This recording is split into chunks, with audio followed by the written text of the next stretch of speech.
So back in 2020, I, Steven Shinder, started a podcast called Delayed Replay, recapping and reviewing the latest films. However, it got broadcast into an alternate universe where those films got delayed and came out differently from how I was describing them. Because of how me and my guests had been describing the films, people in that other universe were saying that this was all an improvised comedy podcast, which, listening back, I can totally get why they believe that. A lot of weird stuff happened in that first year, and I even met my other self from that other universe, who pops in from time to time, for better or worse. And now, in the year 2023, this podcast continues, still recapping and reviewing movies and sometimes some other things that got delayed or cancelled in that other universe. A new episode Saturdays every other week, unless I decide otherwise for some special reason or whatever. You are listening to Delayed Replay, Season 4. Hello, listeners. Welcome to another episode of Delayed Replay, that podcast where we recap and review movies that got delayed in that other universe but came out on time in our universe and often come out differently. I'm your host, as always, Steven Shinder, and joining me once again, if you heard the Batgirl episode a couple months back, you may recognize her. It is Camille. How's it going? Hey, thanks so much for having me. Yeah, it's funny. We're once again talking about a comic book movie that I guess people could say is kind of Bat related in a way, you know? Um, Wanna wanna know like that lore, mythology, old. yeah. So the one we're talking about this time is Blade, the MCU film. So I guess we can go ahead and start with so I've seen the Blade movies and I know that there's like an anime and a live action show, which I haven't watched either of those, but I've watched the New Line movies and played as Blade a little bit in Marvel Ultimate Alliance, but this Yes, is this is basically your first Blade experience, am I correct? that is 100% correct. The only time I've been introduced to Blade was the cameo in Eternals, where it's just like his voice and like one of like the that like random British dude. Both the British guys in Eternals like looked the same. I could not tell them apart. I don't remember their names, even though they're both like Game of Thrones dudes or whatever. Not the greatest intro for a very great character. Yeah, that voice cameo is very easy to forget. Very interesting, like the way that they do that, you know, and they'll weave in a Marvel character through like a very brief cameo, and some people know who it is right away, or they might not know and then find out later, and it's like, oh, that was him? Okay. Yeah, they got Mahershala Ali, and this version in our universe came out on his birthday, February 16th, which was Ah, cool. that's so cool. I Yeah. mean, that's the best present, being a Marvel superhero. Yeah. I mean, it's better than like I enjoyed the Star Trek Picard season 3 premiere, which came out that same day, but it was also LeVar Burton's birthday, but the episode didn't have LeVar Burton in it, so that was a little bit disappointing, even though I enjoyed the episode. But you know, um, Waste. so what have been your experiences with Marvel in general? Like, how'd you get into Marvel? Like, when and how did that happen? And what's been your overall feel, like your overall thoughts of that whole multiverse, I guess? Yeah, so like most people our age, I got into Marvel because of the movies. Like I definitely remember watching the first Iron Man. I remember watching the first Avengers in theaters. I think people younger than us who kind of grew up like post Avengers don't realize how big of a gamble it was. It was a huge risk combining all of those properties together, and they had tried to do something similar to that, other companies before, and it hadn't worked out in the past. So the fact that Avengers did pay off just completely changed the game for everyone. I know people are tired of it now, but it was a huge shift. Yeah, like people often forget how some of those characters were considered like B-list characters at Yeah, best, and like Spider-Man, you know, the Tobey Maguire ones were like the most popular thing, but then but you of do course. Wait, no, the Tobey Maguire Spider-Man movies were 100% my first Marvel movies. Oh, you're totally right. right, So yeah. good. Yeah, so those Toby movies were like a nice gateway, especially because like they could also appeal to the kids in addition to the adults. Whereas before that, you had well, the first Blade movie came out in 1998, and that was like R-rated, very much for adults. So like not everyone could watch it, but it was considered like something that saved comic book movies a year after like DC put out Batman and Robin, and also Steel, which I'd argue is worse than Batman and Robin because it's just so boring. Um, Okay. and then you get X-Men, which is not as much for kids, but it's a bit more accessible, even though it has like some slightly more like heady themes. But yeah, Spider-Man was like the for everyone type thing, and then that some of that influenced like MCU Phase One and beyond in some ways, I'm sure.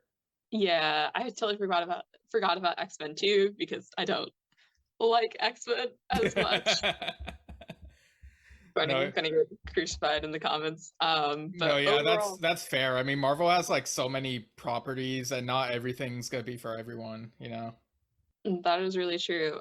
Overall, I like DC characters more. I'm more of a DC fan, but I feel like Marvel does a much better job with movies and telling the properties and stories. So I've definitely gotten more into Marvel.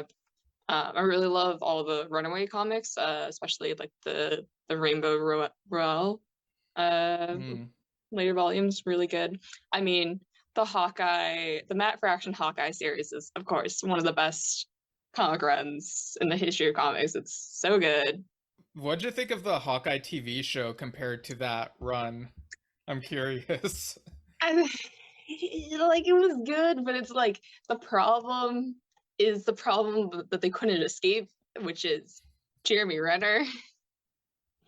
It's the comic relies so heavily on Hawkeye being just kind of like this loser, and Jeremy Renner's just kind of this guy. He doesn't have the like the lovability and charm of Clint in the Hawkeye series. So I feel like Haley Steinfeld really carried that series, but I Yeah, enjoyed it. she did. Yeah. Yeah, I enjoyed especially the first arc of like the original run of Runaways. I have yet to get to the Rainbow Rowell stuff, but I've heard great things about it.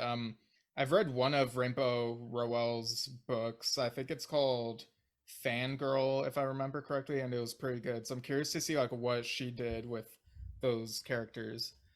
Um, Yeah, it's interesting because I haven't read her books, but I think her book background came in well for Runaways because they've never yeah, been a really came like in Rowell.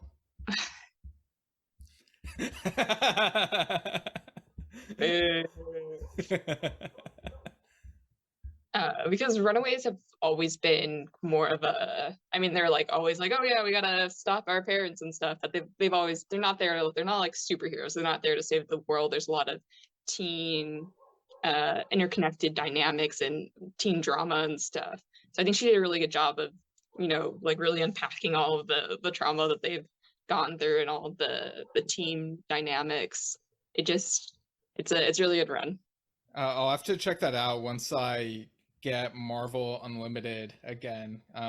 Because I had it for a year and I mainly used it to read through the Straczynski run of Amazing Spider-Man and like some other things here and there. Like I read some of the Tomb of Dracula comics, which are where Blade was introduced, and it was kind of weird because he kind of felt like just some guy, like some side character there before they really knew what to do with him and revealed like his backstory and all that. Um, but what's cool is that in this movie they kind of incorporate some elements of that. You know, they have like some side characters like Frank Drake, who's a descendant of Dracula, and Rachel Van Helsing, who obviously is a descendant of Van Helsing, and they have Dracula himself as a villain in this film. So, yeah, what do you think of that strategy of pulling in like these big public domain names like for this movie? Yeah, it's really cool. I didn't realize they were also in the comics too. I thought they were just, they were just pulling from, like you said, public domain, because Yeah, might as well. like Winnie the Pooh, Blood and Honey type thing. Yeah. Oh man. But I thought it was really cool that they brought in. I mean, well, at first I was like, oh no, of course.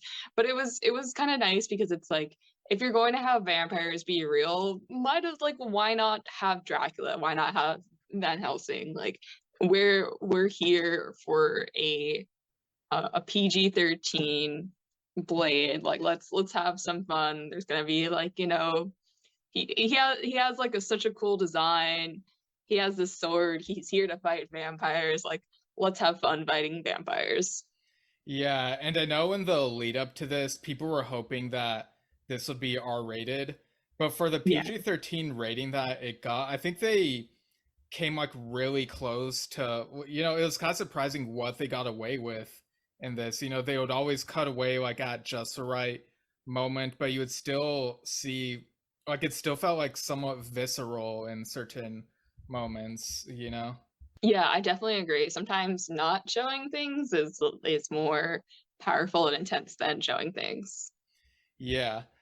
And so this movie, it kind of begins with like giving us a rundown of Blade's backstory. There's this like voiceover where he's narrating how like his mom was pregnant with him, and then the doctor who turned out to be a vampire, Deacon Frost, he infected her, and basically he became like half vampire, half human, a day walker. And I liked how it was in black and white. It felt very sort it had like that universal monster movie aesthetic, which was fitting because like you have this montage where he's like fighting alongside like characters from Werewolf by Night, Werewolf by Night and Man Thing, and the time period for that show is still kind of, or I say show because it was on Disney Plus, but for that special is still kind of ambiguous because Blade lives for a long time. But yeah, what'd you think of this intro that sort of drops us into the middle of it all? Yeah, I thought it was really cool. I mean, like, very comic booky, like, was definitely laughing a bit while I was watching. But like, that's what we're here for. We're here for, like, the like ridiculous backstory. And then, like, the black and white kind of reminded me of one of my favorite vampire movies, which is A Girl Walks Home Alone at Night. So I definitely appreciate the vibes there. Okay, I haven't seen that one actually. Ooh, it's very good. It's very cool. It's kind of art housey. It's like all black and white. And it's about this Iranian girl who's a vampire, and she, like, hunts down men. And she's like rides around on this skateboard. It's very cool. Yeah, while we're on that topic, what are some of your other like favorite vampire stories, shows, films, etc.? Yeah, definitely. So usually, this was like a little different for me because I usually prefer vampires to be more of a quiet, character focused, like, drama romance. Like, uh, I usually like Let the Right One In. I don't know if you've heard. I think it's like a Swedish Oh, Scandinavian. yeah, I've been meaning to watch that, and it has like an American remake, right, with a similar Yes, title. yes. I've watched both. They're both good. They're both Okay. good. Lost Boys, which is neither of those two, Yeah, but it's a very fun movie. yeah, the original is a classic. Yeah. Wait, did they remake it? No, but there were two straight to video sequels. I've seen the second movie, and I only remember like how it ended. It was pretty forgettable. I don't even remember if I watched the third Lost Boys movie, but yeah, the first Lost Boys was pretty good. I can't believe they made sequels. There's probably a reason I haven't seen it. And then I really love the original novel Carmilla. And then I kept getting emails. I got like the Dracula novel like sent as emails in my inbox because it's epistolary. So you can read it as like bite-sized chunks. Oh But yeah, I can't remember if you told me about this or if another friend told me about this, but it's kind of like you get the letters in the novel in chronological order or something, right? yeah. Okay. Yeah, that's really cool. Yeah, so basically like the day it was sent during the novel is like the day you get it, which is cool. But Nice. I did not keep that. Yeah, I read an annotated edition of Dracula back in like I want to say 2012. It was like during 11th grade or something. And I've enjoyed some of the. I've seen a few adaptations. I liked the Gary Oldman one, and I really love Nosferatu, which is a silent movie like ripoff of Dracula. I've never seen it. Yeah, it's Only such a the SpongeBob reference. yeah. That's probably what most people of our generation know that as. But yeah, Nosferatu is such a vibe. It's so good. And other vampire things I like. I love the I Am Legend novel. Like, it's just so well written and suspenseful. I probably read it around the same time I read Dracula, and it's just like one of my top novels that I've ever read of all time. Oh, that's really cool. I'll have to add it to my list. Yeah, so it's a must read. I'm curious now. It seems like we've like read like different vampire types, and so the thing I'm thinking about is one of my writing classes in college was about how horror is always about some sort of fear or some sort of repressed thing. And what I really like about vampires and the way I like to see vampires used is like repressed like desire and relationships and forbidden relationships and being other. So I'm curious for the Dracula and other vampire media you've consumed. What's your like favorite metaphor? I don't know. I just kind of like that they sink their teeth into people and drain blood. That's These are both valid. These are both valid. No, but I don't know. It's kind of so this might be like a different way of warping the whole like question, but I kind of like when some media kind of take the Dracula metaphor and put it on something else, like making a serial killer, like a fictional serial killer, feel like they're a Dracula type character, you know, like Hannibal Lecter. Like having that sort of presence where they're a monster, but you're also like there's something hypnotic about them. Yeah, but yeah, like you say about the fears that vampires are used as metaphors for, you know, in I'm Legend, it's like a pandemic type thing. But for I think a lot of vampire fiction, you could also see it as like fear of intimacy, you know, like, oh, this person's going after my neck and I don't want that type thing. There's like just a lot of ways you can spin it, and yeah, there's like the otherness that you mentioned, but it could also be taken into like comedic genres, like in What We Do in the Shadows. Like, yeah, I love that movie. I haven't seen the show yet. Yeah, I started watching the show a little while ago. It's pretty good so far from what I've seen, but I need to continue through it. In this Blade movie, Mahershala Ali does such a great job, like having such a presence. 100%. I went to a midnight screening, and the last time I saw people like excited was No Way Home. But like when he stepped into the scene, the older version of him, after it, you know, it was a couple minutes of this vampire running around in panic and then terrorizing people, and then when he finally stepped onto the scene and, you know, killed the vampire, everyone cheered. It was a very great crowd moment. Yeah. And he feels very much like Batman in this, like in terms of like everyone just being scared of him. Like if you do Batman right, you know. I know that sounds kind of like pretentious, but I think you No, get what I mean. no, 100%. And I also feel like he really brought like a weight and like heaviness to his character because he always comes at his characters with so much intention. So I just really felt kind of not to bring Wolverine into this, but kind of how I felt when watching Wolverine, where it's Hugh Jackman really brought the like, I have lived so long and I just want to be, I have like all the weight of all my years on me. Yeah.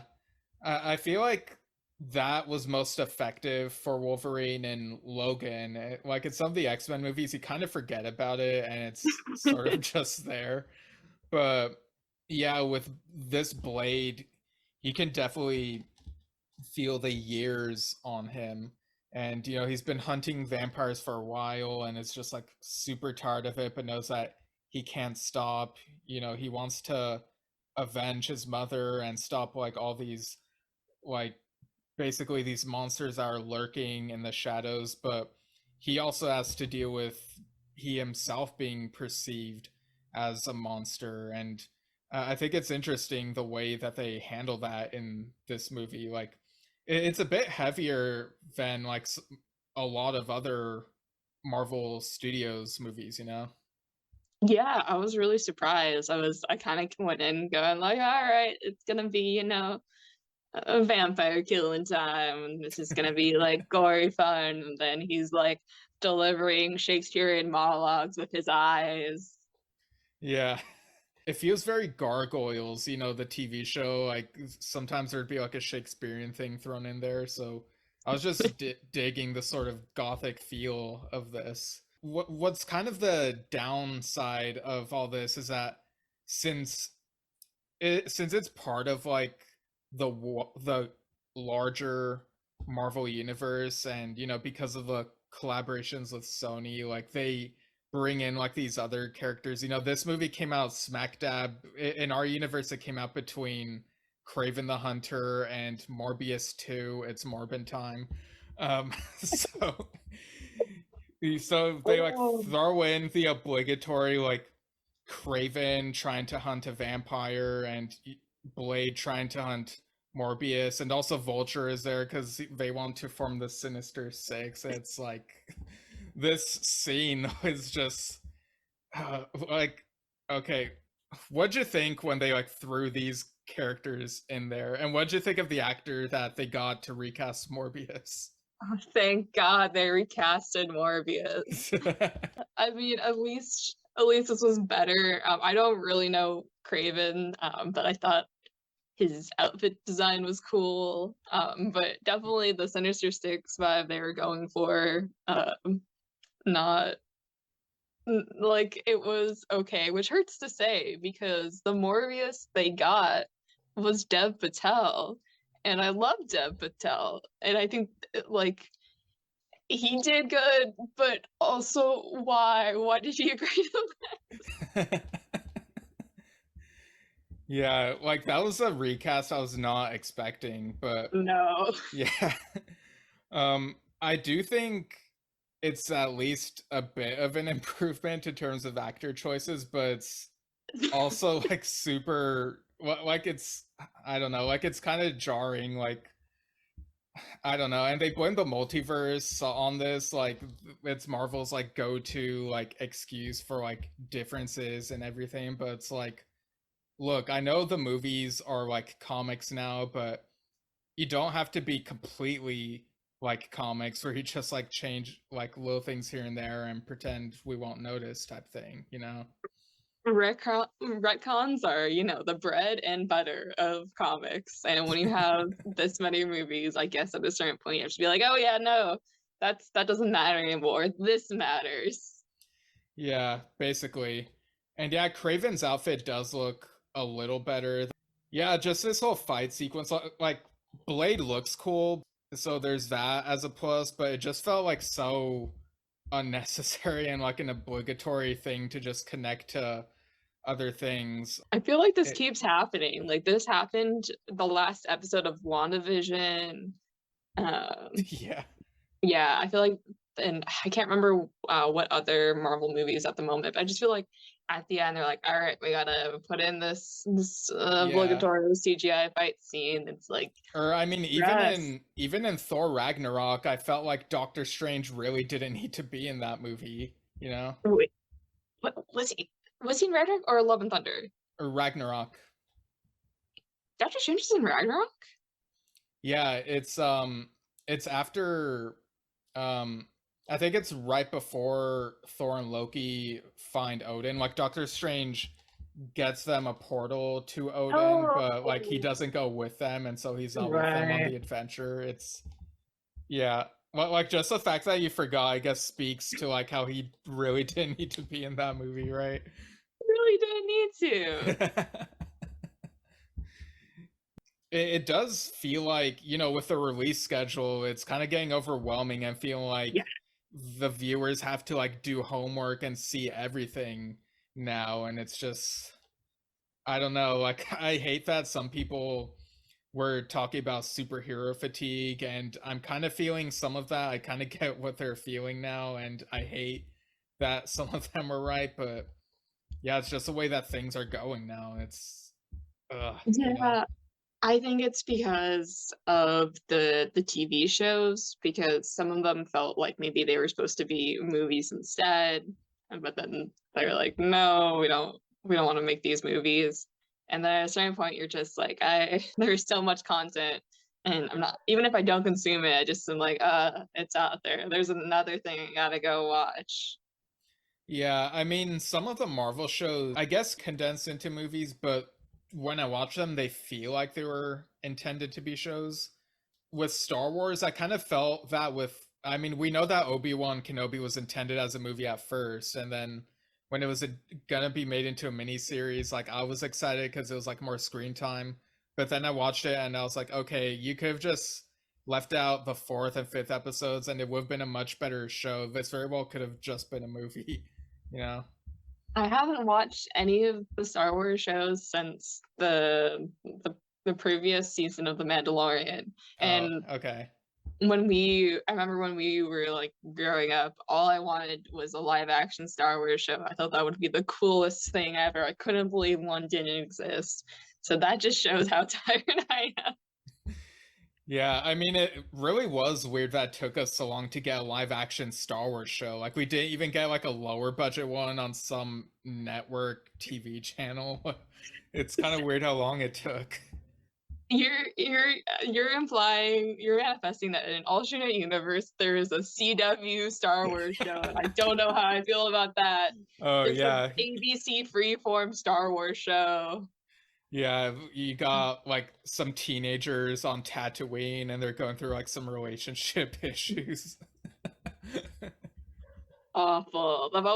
This is super sidetracking, but I've always thought that Zane Carrick from the Knights of the Old Republic comics would make a perfect Disney XD show. I don't know if Disney XD still exists, but whatever the channel is like, this is the channel for the boys, and if you're a girl too, you can watch it, I guess. But like Star Wars show where it's this kid Padawan, he is just constantly has like the worst luck, but then that would be so cool. I love Zane Carrick, but when I read those Knights of the Old Republic comics, I imagine that he and his friends have like the voices of Seinfeld characters.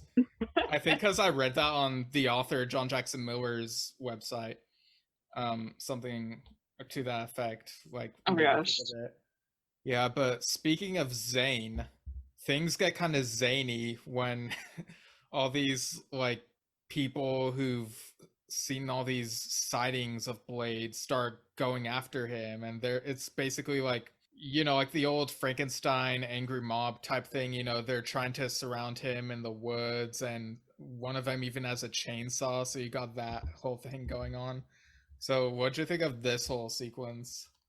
It kind of broke my heart a little bit, because all he wants to do is help protect them, but they only see him as the monster. And I thought the the frustration and like fear, well, not even fear, but just the calculations that he's doing of like, okay, how do I get out of this situation? How do I get out of this situation without hurting innocent people? How do I not hurt them too much?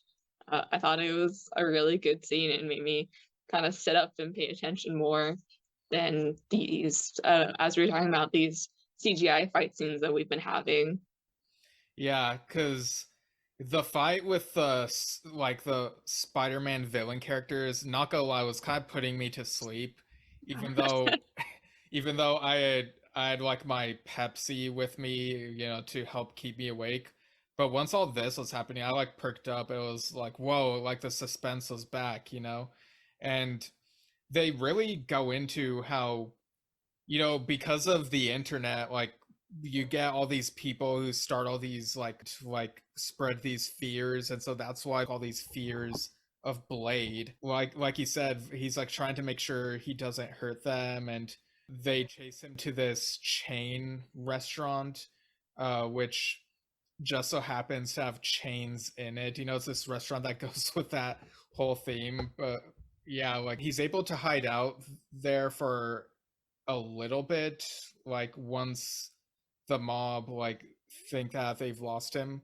But this is when Dracula comes in, and you sort of like get a fight between them, and they like use these chains against each other, kind of like Ghost Rider in a way. But what'd you think of the way Dracula entered here?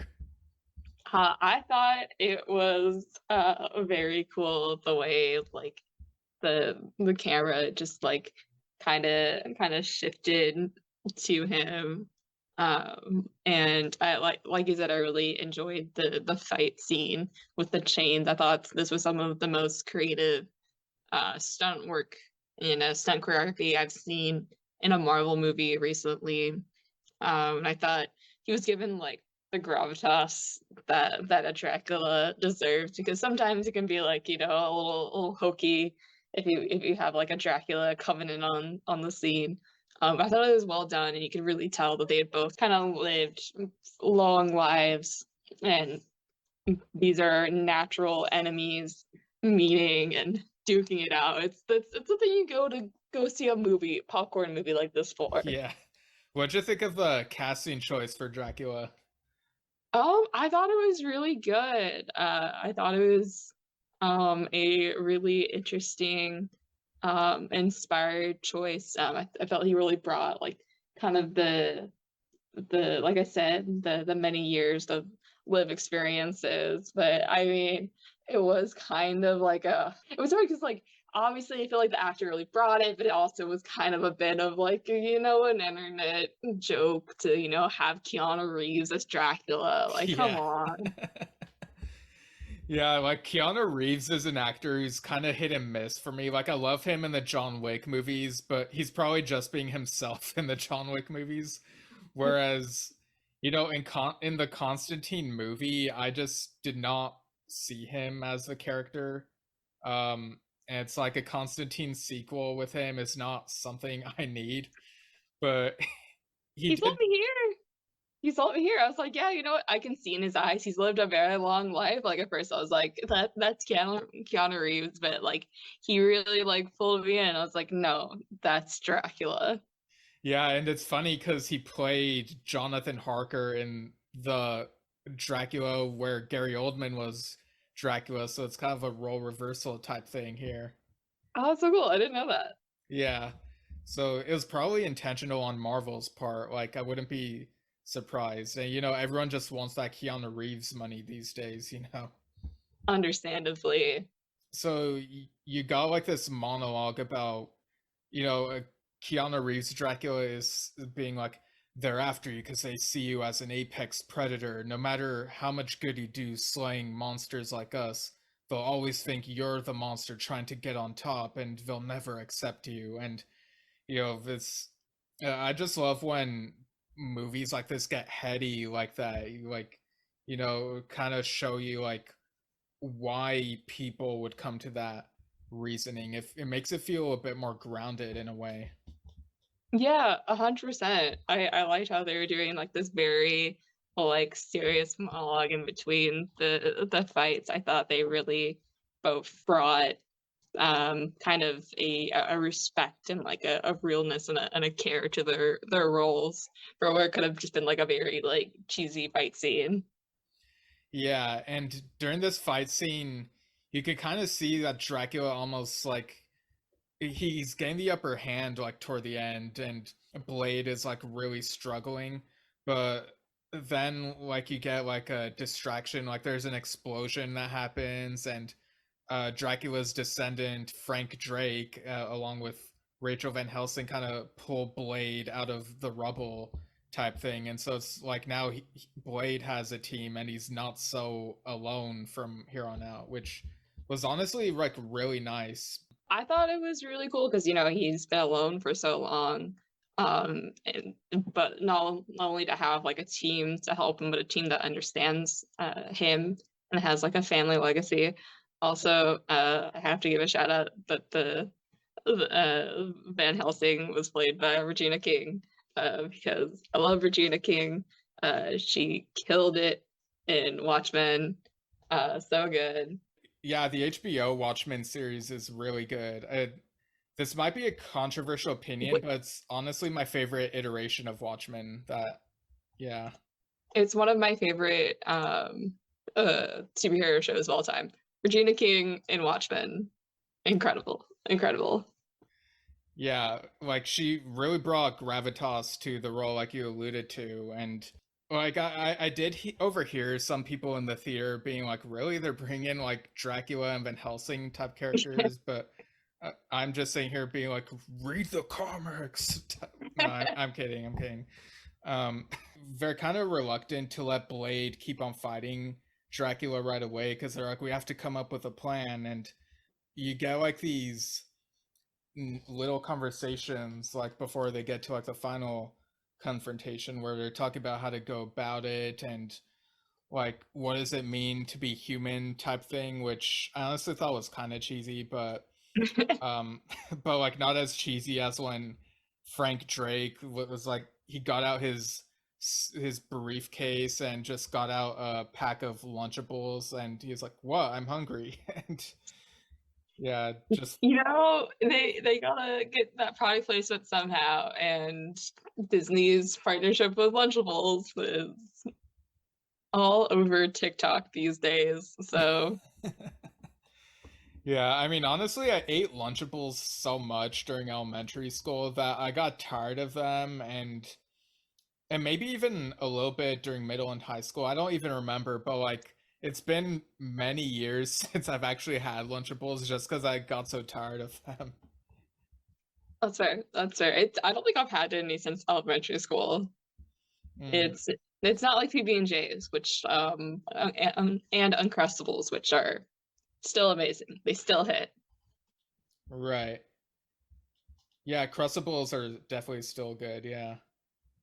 Um, but yeah, so you get like this team dynamic and you get Frank lamenting like, "Oh, why am I related to the most horrible being on Earth?" type thing. You know, you got that existential thing going on. Yeah, this movie was a lot deeper than I was expecting. I really thought it was just going to be like this popcorn movie, and there's a lot more thought put into the script than honestly some of the scripts recently from some of the recent phases. Yeah. But yeah, they just end up like going for it. Like they figure out where Dracula's castle is, and basically just go full on like gothic horror, like doing this whole fight in the castle. And Dracula has like some servants, like of these wolves and like these people who are like under his trance, and you got some nice blade action, especially with like the ebony blade type thing, and Frank and Rachel like just fighting side by side, and you can tell there's like the romance between them. But what'd you think of how their romance is handled in this? Frank and Rachel's. Yeah. I thought it was good. It was interesting. That it was the two of them, but I think it's Blade is it's very much a loner, So Yeah, I thought third it wheel. was, yeah, perpetual third wheel. I thought it was like, it was nice. It didn't take up too much of the time. But it was like a nice reminder of like the humanity that Blade has like kind of lost, and you could see him go, oh, this is what I've given up to protect people. So I've given up my ability to reach out and form these connections. Yeah, like he has to isolate himself because of like how dangerous it is to be around him, and he even like he even tells them like if they want to be safe, they have to like stay away from him and let him face Dracula alone. And they're like, no, we're in this with you type thing. And it gets really suspenseful because it's like I don't know if like Frank and Rachel are gonna make it out alive, like what's gonna happen. Like obviously Blade is gonna live because like you want to really franchise the character, you know. But yeah, everyone else is expendable. Also, I gotta say, I very much enjoyed the fact that the fight was, you know, at night, rain, thunderstorm, lightning. Like, I know people complain that it was like kind of like it was a lot of darkness. It was like kind of hard to see, but like this is like what I want in a vampire movie. I want people fighting at night. I want it to be dramatic. I want just a whole like bridge situation, a cobblestone bridge situation. This is what I signed up for. Yeah, like this whole fight was just sublime. It was chef's kiss, and you know just the ambiance of it. But like it as it kept going, it did take me out a little bit when like for half a minute they played Bring Me to Life when Blade and Dracula were like fighting in the rain. And it's like they use that song in the Ben Affleck Daredevil movie when, and I think it was even raining there like during Elektra's like whole training thing. But yeah, like that little snippet kind of brought me out a little bit. Yeah. Oh my god, I had completely forgotten. I know I just watched it recently, but I'd completely forgotten that that was in this movie. Oh man. Oh man, I'm sure Twitter's gonna have a field day with that one. I have to go look it up. Yeah. But of course Blade eventually gets the upper hand, and I forgot to mention that throughout the movie you get like some it sometimes cuts away to like the media reacting to like you know just regular people in the streets or whatever talking about like the Blade sightings and all these vampire sightings, and you hear like some people like being like, Blade? What you mean like Beyblades? You know, like the the toy thing. And so there's a moment where Blade drops his sword, and then you think Dracula is gonna like survive, but then Rachel picks up the sword and she's like, "Hey, Beyblade!" And she like throws it, and he catches it and stabs Dracula. And it's like, okay, that was kind of cool, if a bit cringeworthy. Yeah, we have to have those Marvel one-liners. Yeah, it's like it's an unfortunate side effect of like being a Marvel movie. Like you have to have those little moments, but yeah, I guess I can't be too disgruntled. I mean, they've at least given us like some really great fight sequences and gothic sequences in this. So, um, yeah, it was really cool when like Dracula was defeated and was like falling off the edge of the castle. And I just really love like that shot when he's falling and like you can see the moon. Like it's just like this beautiful full moon, like in the so large as and it's like that's like kind of the focus of the shot, and then him falling is like a little unfocused, and it's just it's a very cool shot. yeah, and you get, you know, the aftermath, you know, suddenly it stops rain, kind of coincidental, or I don't know if Dracula was controlling the rain or what, but Vampires control the weather news at 11.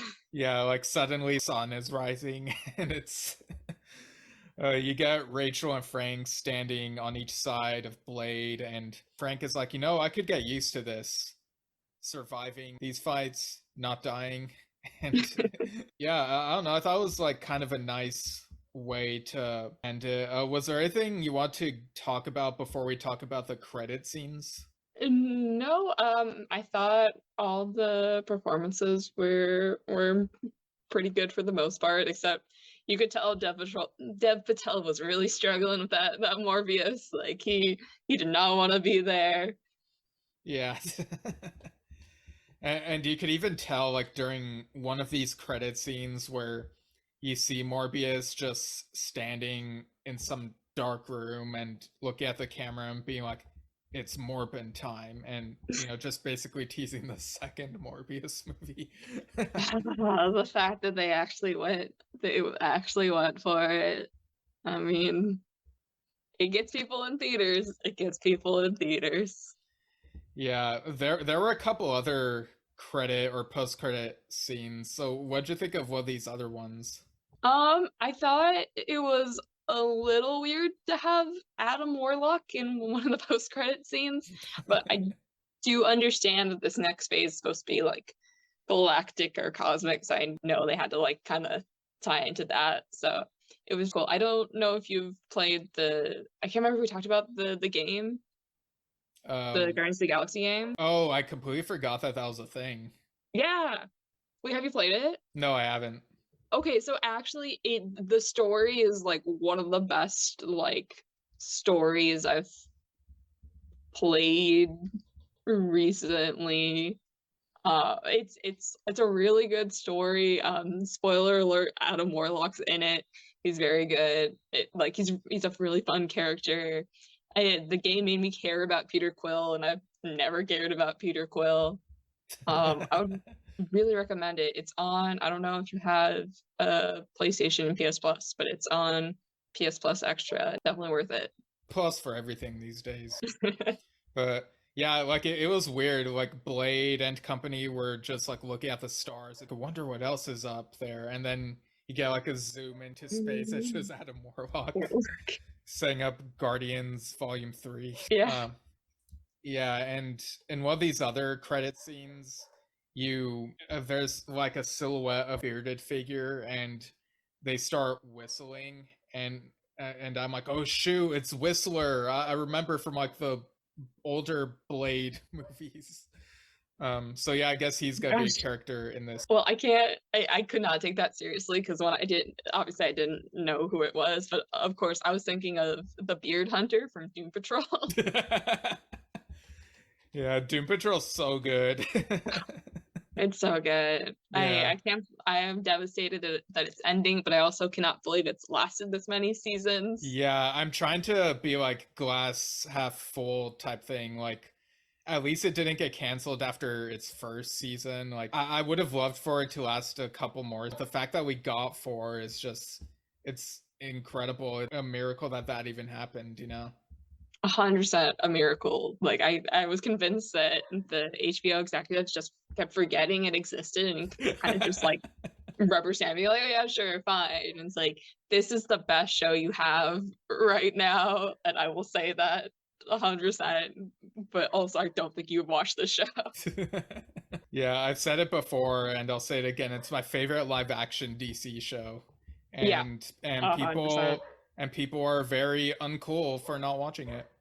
I know. It's just a fact.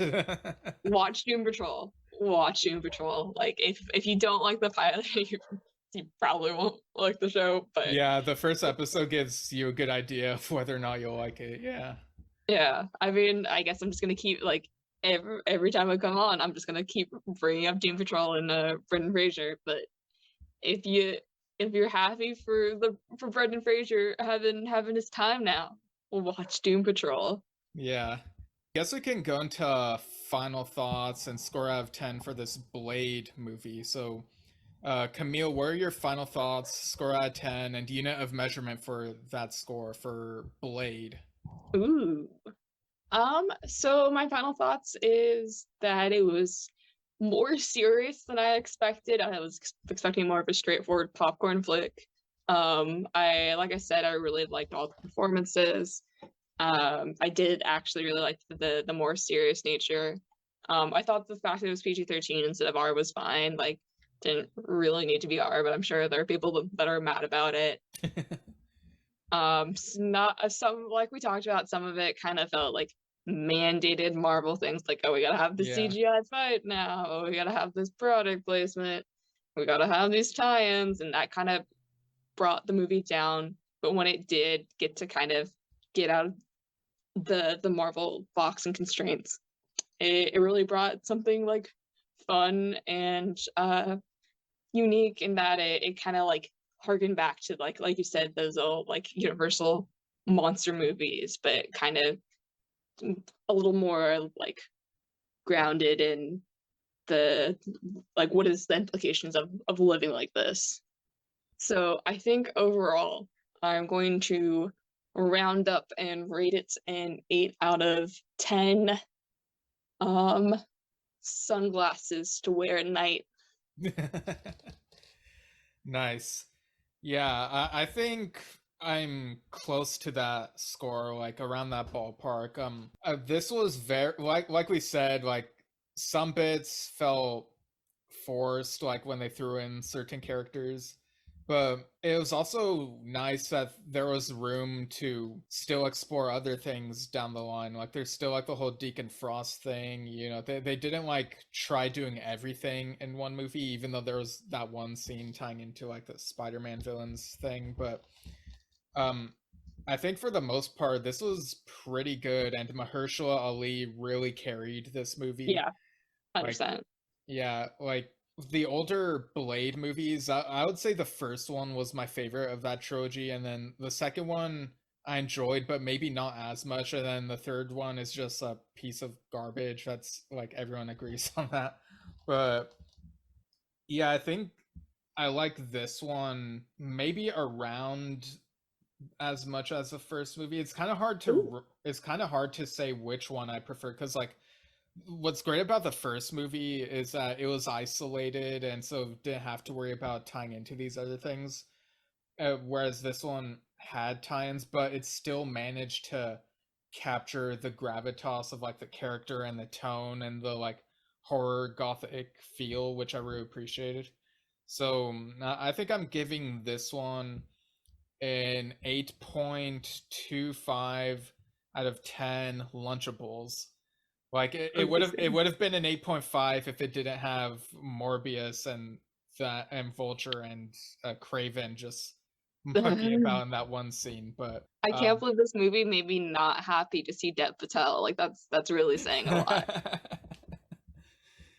Yeah, but I think they still did really well with what they had, like all things considered. And yeah, I'm looking forward to seeing what more they do with this character and what more dark stories they can tell now that they're sort of like moving past having like just all of them be all comedic all the time type thing, if this movie is any evidence of that. Yeah, because like we said, we're reaching like a point of fatigue, and we can't have every Marvel movie be the exact same thing. And I think that they are starting to branch out a bit. So it makes me hopeful. Yeah. So thanks for being on the show again, Camille. Did you have anything you want to plug? I saw that there's like an improv related thing you shared. Yes, and yeah, thanks so much for having me.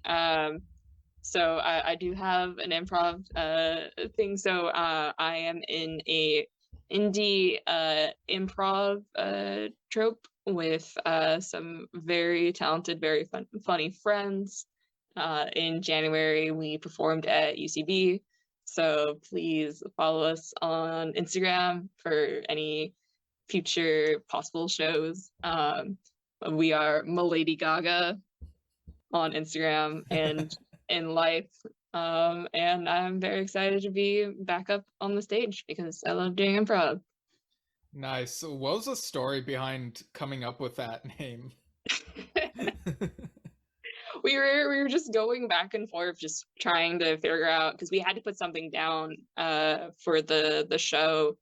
And so we went through a list, and Lady Gaga was the one that won. Nice. Yeah, I'll put the link in the show notes, but yeah, it's Milady Gaga _ improv. So It's basically the letter M and then Lady Gaga and then underscore improv on Instagram. So yeah, I'm real excited to see where y'all go with that. So that should be a lot of fun. Yeah, thanks. I'm excited to also see where we go. At the very least, just getting to do improv with friends again is really great because we did improv in college together. Yeah. Yeah, improv is always fun. Like, I wish I could do improv like every other week, like even if just online. I think that would be like really fun, but I don't always have the time, you know. Yeah. I mean, sometimes you have to give very serious movie reviews like this. Yeah, of course. Movies we completely watched 100%. Yeah. All right, and I'll put my plugs like in post production, like when I edit this, like I usually do. So you can email Delayed Replay via delayedreplaypodcast@gmail.com. Let us know your thoughts on Uncrustables. You can also follow me at Steven Shinder on Instagram and Twitter, Steven Shinder Storytelling on Facebook. Go to stevenshinder.com for info on my book Lemons Loom Like Rain, and keep an eye out for news on the next book, Trespassing Through the Visages. And you can also find me on Yesshift, a podcast I do with my dad. It's also a vlog. We talk about Yes and its members, past and present. We've even had some of them and some other musicians on the show. Follow me on Goodreads, Letterboxd. Check out all the links in the show notes. And the next episode will be on Morbius 2. It's Morbin time. But yeah, I think that'll do it. And without further delay, have a good day.